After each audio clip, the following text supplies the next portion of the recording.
સંધાન all Gujarat integrated classroom. સેટેલાઇટના માધ્યમથી જોડતી કડી એટલે સંધાન.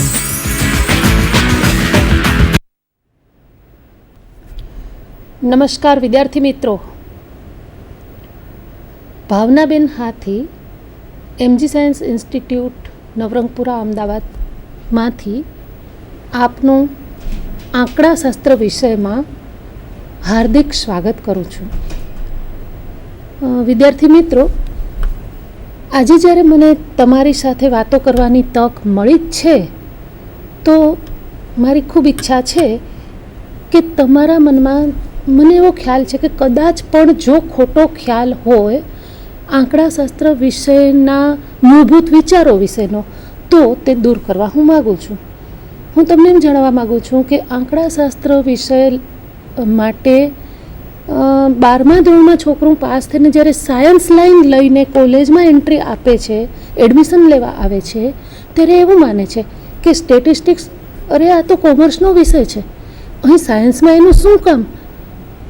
તો આ ખ્યાલ સદંતર ખોટો છે. મહેરબાની કરીને મિત્રો, આજે આપને હું 2 મિનિટ પહેલાં જણાવી દઉં, પછી મારા ટોપિક ઉપર આવીશ કે સ્ટેટિસ્ટિક્સ એ સાયન્સનો જ વિષય છે, જેની ઘણી બધી જુદી જુદી શાખાઓ છે, જેમાંની એક બ્રાન્ચ કોમર્સ છે, વાણિજ્ય છે. મેડિકલ ફિલ્ડ હોય, એન્જિનિયરિંગ ફિલ્ડ હોય, ચાર્ટર્ડ એકાઉન્ટન્સીનું ફિલ્ડ હોય, તમે કોઈ પણ રિલેટેડ કેમિકલ ઇન્ડસ્ટ્રી વિચારો, ફાર્માસ્યુટિકલ ઇન્ડસ્ટ્રી વિચારો, હોસ્પિટલો વિચારો, ગમે ત્યાં તમારે સ્ટેટિસ્ટિશિયનની જરૂર અવશ્ય પડશે. માટે સ્ટેટિસ્ટિક્સ વિષય માત્ર કોમર્સનો જ છે.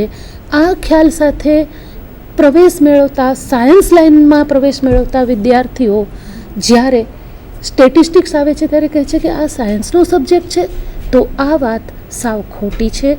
આ વિશે મારી પહેલાં તમને જાણ કરવાની ઈચ્છા હતી. મિત્રો, ખૂબ ધ્યાનથી સાંભળજો.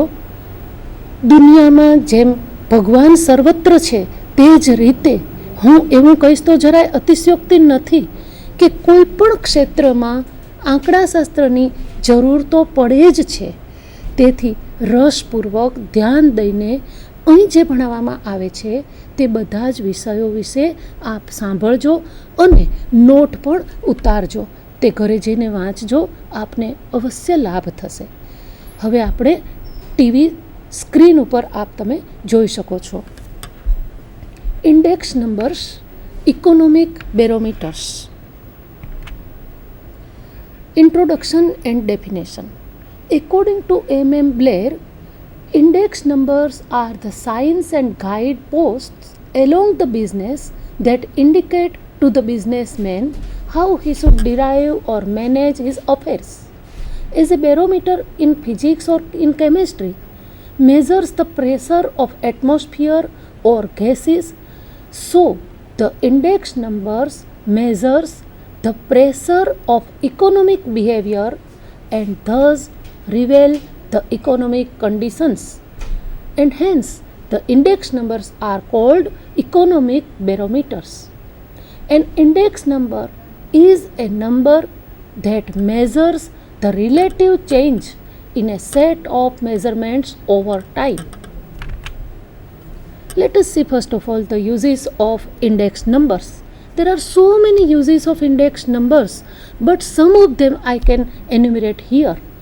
Number 1, index numbers are used to study the oscillations of the price structure, which is a complex phenomenon affected by multiple causes such as demand, supply, lack of money in the market, financial policy of the government, etc. Number 2, they are used in finding out the purchasing power of money. Also, they indicate the purchasing power of currency, which will indicate that the national economy is passing through inflation, recession, or is just in the normal condition.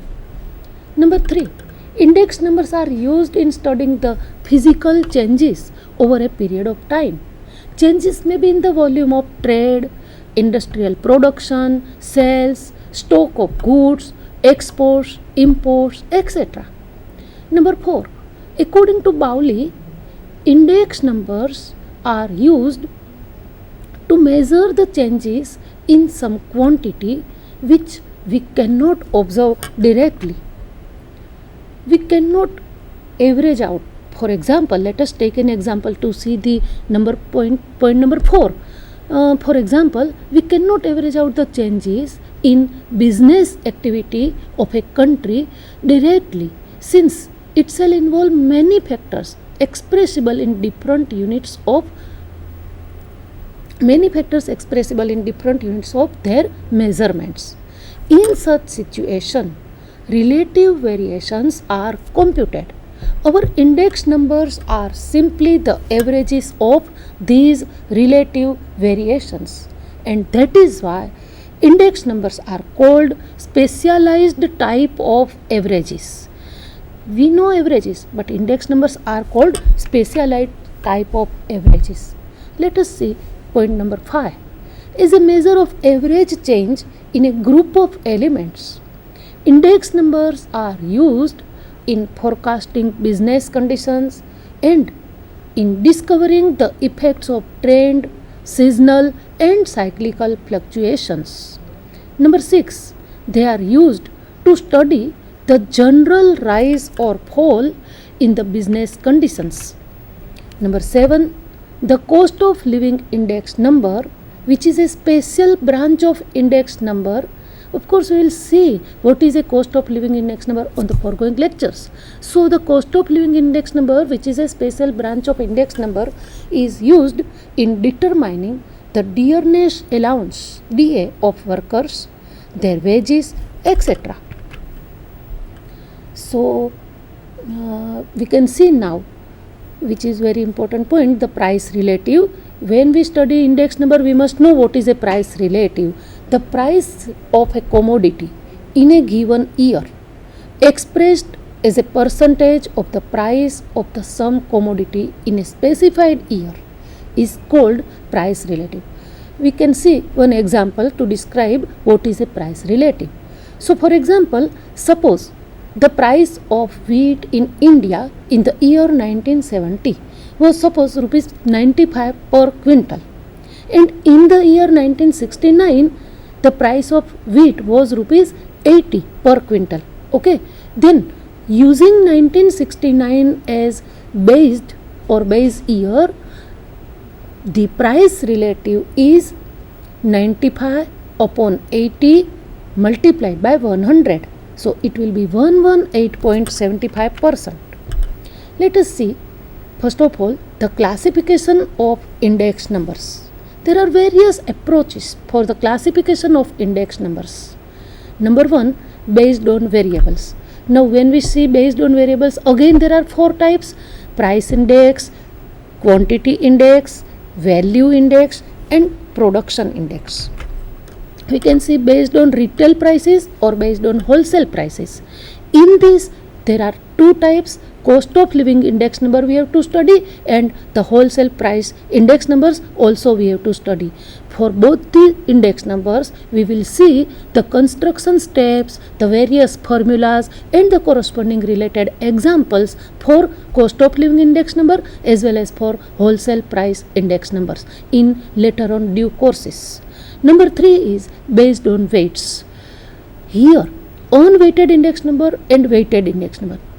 Unweighted is also called simple index numbers, and we have to look for the formulas and sums related to these topics.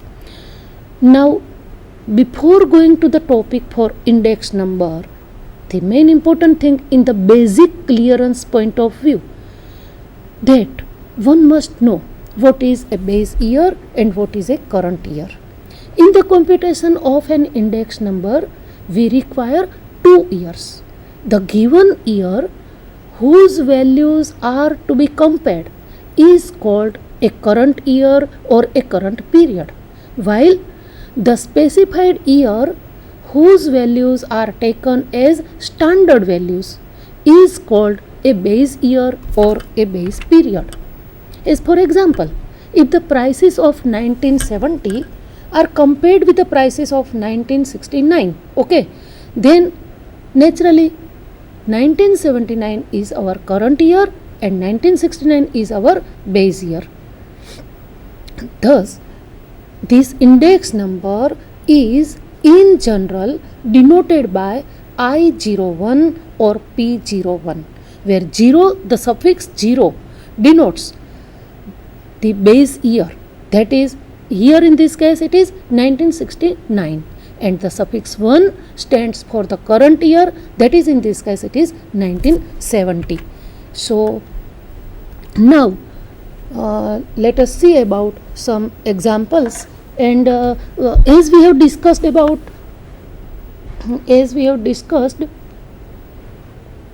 the classification of index numbers. First of all, there are three main types of unweighted or simple price index numbers. There are three main types of unweighted index numbers. One, simple index number. Number two, simple average of price relatives. And number three, simple aggregate of prices. So let us take one by one with explanation, with their formulas, and we will take one example to illustrate all of these things. So first of all, simple price index numbers gives the meaning of this is what? Simple price index numbers are nothing but the ordinary relatives expressed in percentages. Okay, let us consider that P0 is the price of ith commodity in the base year.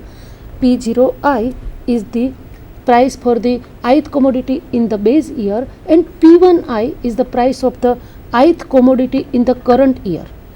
We have seen P1 is the price for current year, P0 is the price for the base year. Here I denotes the number of commodity, I running from 1, 2, 3 and so on up to M. The price of ith commodity in the base year is denoted by P0I. Similarly, P1I, price of ith commodity in the current year. So it is clear. Now we find out the ratio of these two prices. Current year's prices will be taken in numerator, that is P1, and P0 is the base year price. So P1I upon P0I multiplied by 100 is the simple price index number of ith commodity in the current year relative to the base year for I equal to 1, 2 and so on up to M, where M is the number of commodities taken together. So what we have studied in simple price index numbers? Simple price index number is simple, there is no weight involved, so it is also known as unweighted index numbers. Here we have to do only price of the current year divided by price of the base year. The ratio is multiplied by 100. So P1 upon P0 into 100. Why we put I above to P1 and P0? I denotes the number of commodity, ith commodity. If we take I equal to 1, then first commodity, I equal to 2, second commodity, and so on. Suppose there are M commodities, then put I equal to M, then all the commodities will be included separately, and we can find out the simple or unweighted price index numbers in this way. Now let us take an example for the same. So you can see here the example number 1. Okay, you can see, okay, the average wholesale prices in rupees per 20 seers of wheat, okay, sold in UP during 1953 to 1958 are given in the table below. In this table it is given. So using 1956 as base, we have to find out the price relatives by using simple index numbers corresponding to all the years. So here the table is given. You can see price of wheat is given and year is given. Okay, so the total table, you can see the correct example. Okay, year is 1953, 1954, 1955 and so on up to 1958. Corresponding prices are 14.95, 14.94, 15.10 and so on. The prices are given. Now as we know, price of the year 1956 is taken as base year, that is we have given. So corresponding to 1956, that is known as base year for this example, which price is there? 15.65. So we have to take this as P0. So this will be our P0, that is the price for the base year. every other price is known as the current year's price, then corresponding to 1953. How will you calculate simple index number unweighted?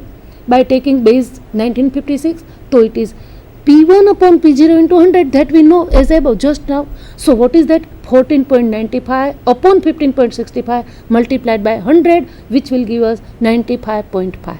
Now for the second, again 14.94 divided by the same figure 15.65 and multiplied by 100, and so on and so forth. In this way we can calculate. So assuming the price of 1956 as 100, the price relatives for the remaining years have been calculated. The required simple index numbers are given in the last column of this table, that is we have seen. So now we can see the simple average of price relatives. The second method is what? Simple average of price relatives.